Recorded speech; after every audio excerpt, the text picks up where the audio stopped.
Saya nak bersama dengan rakan se-universiti saya iaitu saudara Lim San Shen. Beliau merupakan Presiden Persatuan Pemimpin Muda Universiti Melaya. Saudara Lim, Saudara Lim merupakan pengundi pertama pada PRN Johor pada kali ini. Ini merupakan kali pertama anda mengundi dan anda sudah keluar mengundi. Tahniah.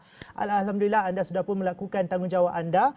Dan saya nak tanyakan sepanjang kempen berlangsung ini, anda sebagai seorang pelajar sepenuh masa di Universiti Melaya, di Fakulti Undang-Undang Universiti Melaya, dan saya nak tanya antara perkara-perkara janji-janji pilihan raya yang ditawarkan, ditabur oleh parti-parti politik ini, adakah mereka berupaya untuk menyentuh hati anda? Kita tak perlu pergi mana-mana parti, tapi berjaya atau tidak parti-parti ini untuk membeli hati pengundi muda?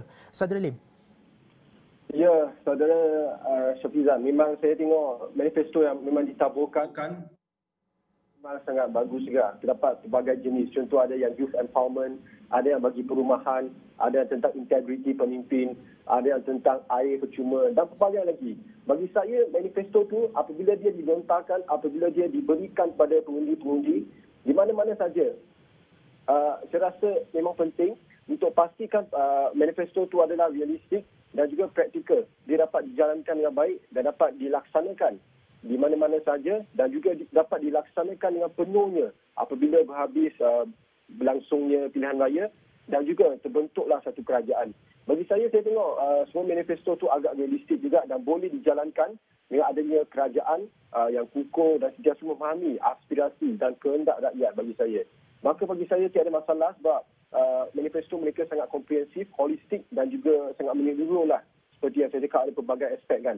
So agak appealing to me also, sangat baik untuk saya. Saya pun rasa saya telah disantuni dengan baik sebagai seorang belia. Hak saya, kebajikan saya dan juga kepentingan seluruh rakyat telah dicakupi dalam manifesto tersebut bagi saya. Terima kasih.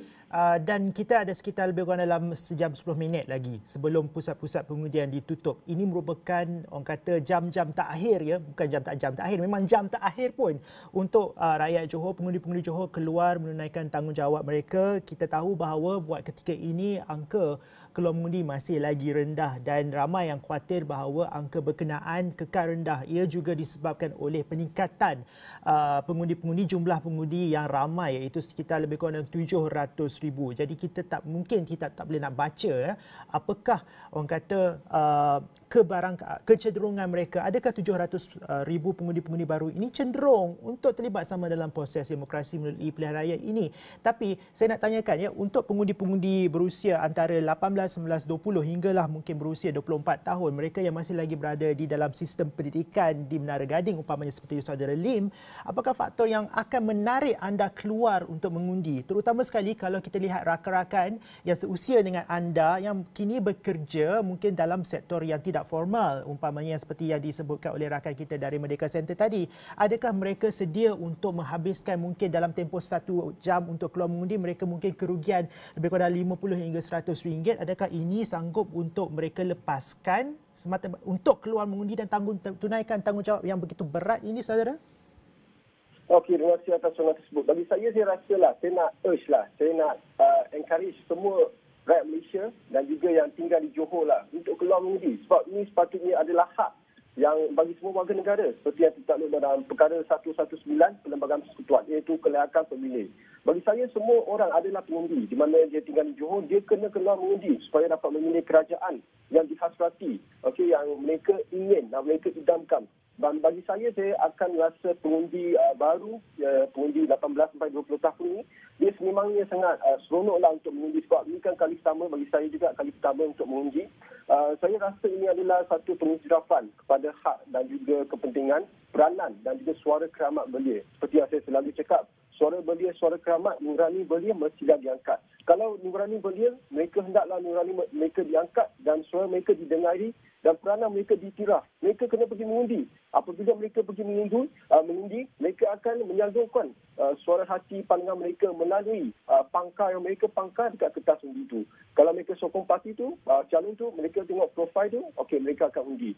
Dan bagi saya, faktor-faktor yang akan diambil kira oleh pengundi baru ni dan juga pengundi golongan belia adalah seperti profil ataupun background calon tersebut dan juga profil bagi parti politik tersebut. Kedua adalah parti tersebut, contohnya parti politik tersebut, mereka ada hantar berapa wakil belia untuk dinamakan sebagai calon dalam PIN Johor kali ini. Adakah peratus tu tinggi ataupun kira okey lagi. So belia nak representation tu banyak, representasi belia, wakil belia tu banyak. Apabila mereka menang, belia-belia tu akan wakil mereka dalam DUN.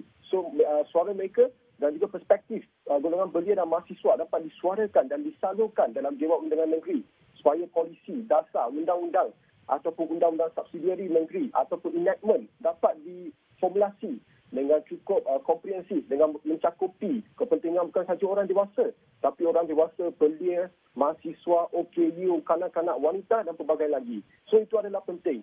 Dan seterusnya saya tengok manifesto tu pun mainkan peranan yang cukup penting. Ada pelbagai orang kan, mereka mesti ada pelbagai ragam. So mereka punya kehendak pun beza kan. So mereka akan tengok apakah manifesto yang ditawarkan. Adakah manifesto tu tepat dengan apa hasrat mereka, apa yang mereka nak untuk kerajaan. Mungkin mereka nak kerajaan yang sentiasa memberikan bantuan, kerajaan sentiasa menjaga kebajikan rakyat, memberdayakan peranan belia dan sebagainya. Dan seterusnya, track record ataupun pencapaian lepas juga diambil kira. Apa yang calon ataupun pemimpin-pemimpin politik dan juga calon politik yang telah dinamakan sebagai calon telah buat untuk kawasan tersebut. Apakah perkhidmatan mereka? Apakah sumbangan mereka? Semua itu akan diambil kira. Apakah khidmat, jasa dan bakti yang telah dicurahkan oleh pemimpin dan juga parti tersebut untuk kawasan tersebut yang mereka tanding. Mereka nak tengok adakah pemimpin tersebut sentiasa turun padang, go to the ground ataupun macam mana. Dan seterusnya, belia-belia saya rasa mereka pun excited lah sebab seperti yang saya cakap, Malaysia sepatutnya telah banyak mengisytiharkan belia dalam pelbagai bidang. Saya bagi contoh seperti kita ada program Fellow Perdana, Fellow Korporat, persidangan, majlis perundingan belia negara, Hari Belia Negara, slogan dekat ini, dekat anda. Maka saya tengok ini dengan memberikan hak kepada belia untuk mengundi, itu adalah salah satu cara lagi untuk mengiktiraf hak belia secara perundangan dan juga secara formalnya. Dan saya bagi satu lagi, contoh dalam Seksyen 2 Akta Umur Dewasa 1971. Takrifat umur dewasa adalah 18 tahun. So dalam Malaysia, 18 tahun dah kira dewasa.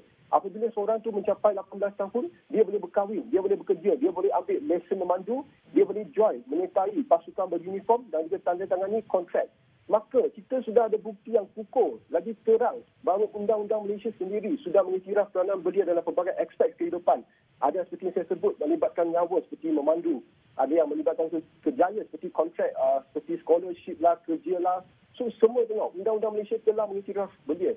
So belia tak ada excuse, tak ada apa-apa excuse lagi untuk tidak keluar mengundi. Mereka kena tahu, mereka memainkan peranan dan mereka adalah aset dan tulang belakang negara kerana mereka sentiasa dikira sebagai golongan yang bertenaga, berkarisma dan sentiasa dapat memberikan idea yang fresh ataupun kreatif. Maka dengan semua faktor itu yang berhubungan, saya rasa belia perlulah mengundi dan juga semua rakyat Malaysia perlu mengundi. Sebab itu adalah hak mereka dalam perlembagaan dan juga sebagai amanah dan tanggungjawab bagi semua warga negara untuk melaksanakan amanah dan tanggungjawab mereka. Benar Lim. Kerana apa? Kerana kita juga saksikan bahawa Undi 18 ini merupakan satu perjuangan anak-anak muda di mana pada kali ini perjuangan itu membuahkan hasil. Inilah harinya anda saksikan hasil tersebut dan anda sebagai mereka yang memegang ataupun menikmati hasil tersebut, nikmatilahnya di mana tanggungjawab itu pada kali ini berada di tangan anda. Keluarlah mengundi, tinggal lagi sejam saja lagi sebelum pintu-pintu pusat-pusat mengundi ditutup rapat. Dan terima kasih saudara Lim San Shen iaitu Presiden Persatuan Pemimpin Muda Universiti Melaya.